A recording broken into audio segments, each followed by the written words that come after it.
The laugh hit the table before the insult finished landing. Silverware rattled. Wine sloshed. I felt it vibrate through my wrist where my hand rested, open, harmless on the linen. "Relax," my wife's father said, already embarrassed for me. "Stop making my family look bad." I nodded.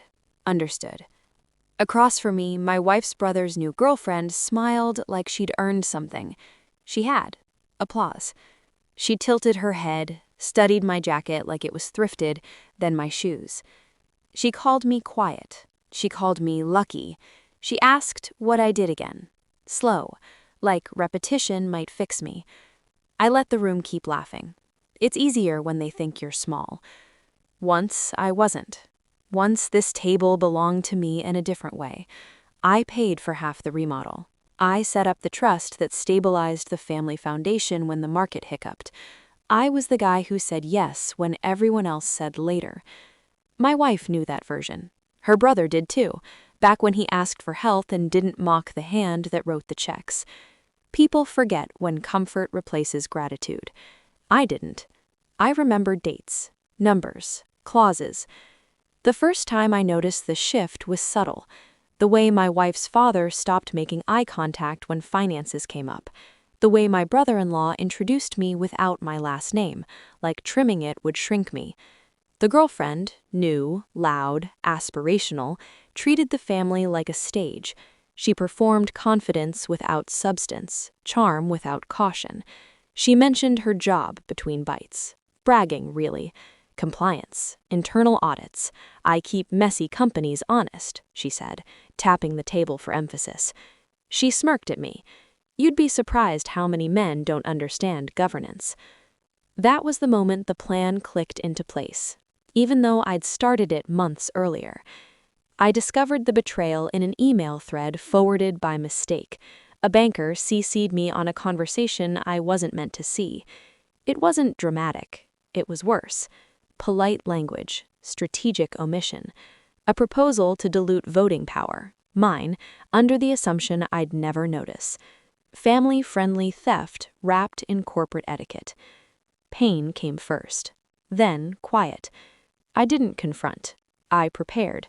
I reread the trust documents I'd drafted myself years ago. Retirement trust. Irrevocable. Silent. Activated only under defined conditions. One of those conditions was a breach of fiduciary duty involving related parties. Another was an attempt to alter governance without unanimous consent. I documented everything. Screenshots, server logs, metadata. I hired an attorney who didn't ask moral questions. I set alerts. I watched the girlfriend's firm, her firm, start billing consulting fees to a shell company connected to my brother-in-law. They thought they were clever. I let the dinner continue. Let the jokes breathe. Let my wife stare at her plate, conflict folding her posture inward. Let her father sigh. Let the girlfriend glow.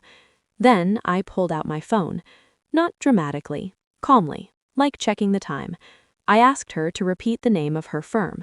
She did, proud. The table leaned in. I tapped twice, projected the screen to the TV because I'd installed it, because the house still trusted my access. The document filled the room. Header, signatures, dates. "This is interesting," I said, mostly to myself. "Your firm approved an internal audit on a company you didn't disclose as a related party." Her smile froze. The brother-in-law's fork hovered midair. I scrolled. And here's the payment trail. Here's the shell. Here's the recommendation to dilute voting rights. I paused. Mine.